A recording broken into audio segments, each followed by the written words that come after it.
Well, it's wet and it's Monday, but it's lunchtime.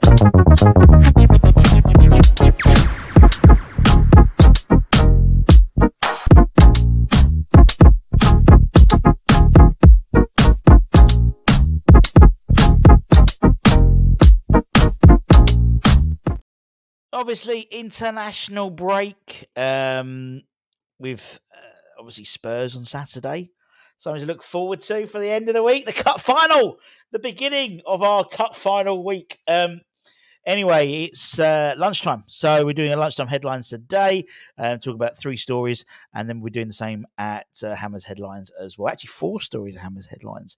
A lot happened over the weekend. Obviously, we spoke about some of the players we've apparently been scouting and linked to and things like that. And we've got a few interesting tidbits of info this week. So let's crack on, shall we? Let's go with shirt news. Shirt news. Well, apparently, according to reports, Umbro is thought to have agreed a new deal with West Ham to remain their kit technical partner next season. In 2023, West Ham and Umbro announced a multi-year extension worth around £7 million, and the new deal is expected to extend into an increased annual deal. West Ham and Umbro have been partners since 2015. When the global sportswear company became the club's official technical partner, producing all the playing kits for the men's, the women's first teams, and all the academy age groups, as well as training and leisure wear for players and supporters alike. Now, it's thought that West Ham reviewed the market by talking to other suppliers and other manufacturers in the process, particularly in the Premier League, including Adidas, Castore, Nike, Puma, and Macron. Hey, old Macron shirt. But it was deemed that Umbro and West Ham were willing to continue their decade-long partnership. So we've got at least another season of Umbro shirts. Although the shirts this year, apart from the gold triangle, I think they've been all right this year, particularly the home shirt. And as I said, apart from the gold triangle in the third team shirt, it's been all right. They've been all right, haven't they? They've been all right. We'll see what happens. Now, obviously, we are in the midst of the international break, so a lot of our players who are due to go out on loan, didn't actually play over the weekend because of international requirements, particularly in the Premier League, the Championship, and also for a number of them, people like Callum Marshall and stuff like that. They were not playing for their parented sides, their loan sides. They were on international duty as well. But one of our players on loan, he's been getting a lot of praise, and that is young Freddy Potts on loan at Portsmouth. He's been playing back-to-back 90s pretty regularly this season since joining Pompey on a season-long loan. And in the Portsmouth news, the Portsmouth manager, John, it's almost like Jose Mourinho, but like a British version. John Muzzino lauded Freddy Potts' start to life in the Championship at Fratton Park. He was quoted in saying on the 21-year-old, "Freddie has been excellent coming into the side.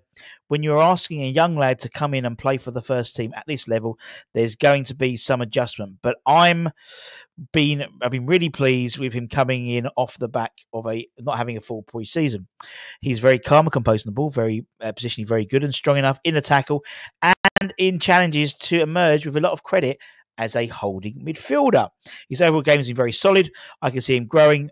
We need him to and expect him to improve. He improved a huge amount from last season when he was in Wycombe sides from the beginning to the back end of the season. I expect him to do the same here. His head is screwed on. He comes from a very strong footballing background and he's doing all the right things to give himself half a chance of becoming a top-level professional." We know, obviously, Freddie last season when he was on at Wycombe Wanderers, won not only the supporters player of the season, but the young player of the season as well. And so it's a logical step to step up into the Championship from League One. And he's taken to it like a duck to water, to be honest, and particularly today with all the water around here. He's got a massive future ahead of him, as we know. And, we've spoken about the potential, maybe Alvarez being moved on, possibly. And people go, "Oh my God, what's going to happen?" We wanted pathway, we wanted players. Freddy Potts could slot in nicely next season, potentially. 22, good couple of seasons of league football behind him. And alongside experienced players, learning from the likes of Rodriguez in that CDM role. Why not? Why not? We want players to move up. We want academy players to that there is a pathway there potentially. And it seems he's absolutely loving life in the Championship. And good luck to him. Now, I'll give you a bit of an update about the internationals. We had some international over the weekend and some good results at all levels. I mean, if we're looking at the age group levels in the academy, successful night for Lewis Orford and Finn Herrick as England's under-19s thrashed Netherlands under-19s 4-1 in a friendly in Marbella. Fucking hell, easy. Marbella. Orford wore the captain's armband for the Young Lions and scored the team's third goal on the 73rd minute mark.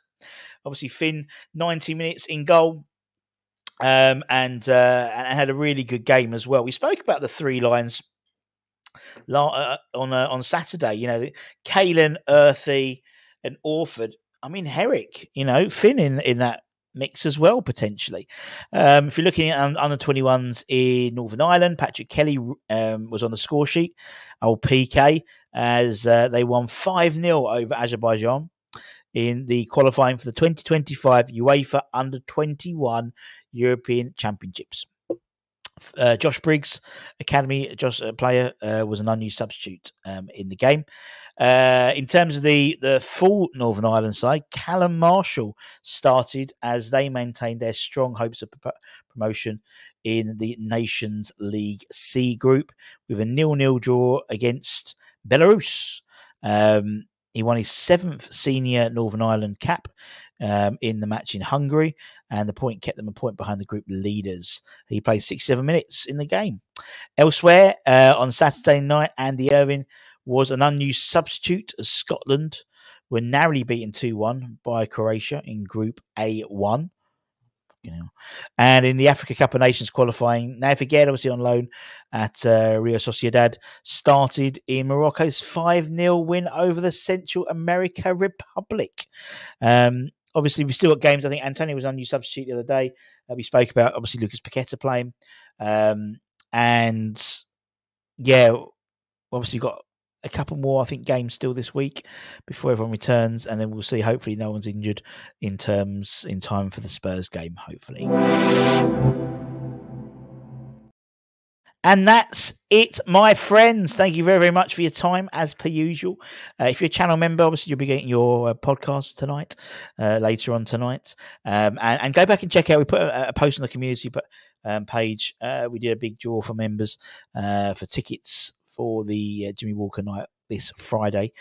Jimmy, Conch, Anton Ferdinand, Rufus Brevitt, Darren Blewett, and a few other special guests as well, apparently, on the docket. So if you did get a ticket, please email us at westhamnetwork@gmail.com so we can allocate that ticket to you. Otherwise, we have a waiting list. So if you can't go, let us know as well, please, because several other people we'd like to offer tickets to. Also, keep an eye out this week. We could have a very special Miami's 11. Special for me. Special for a lot of people, particularly this person. You don't hear from him a lot as well.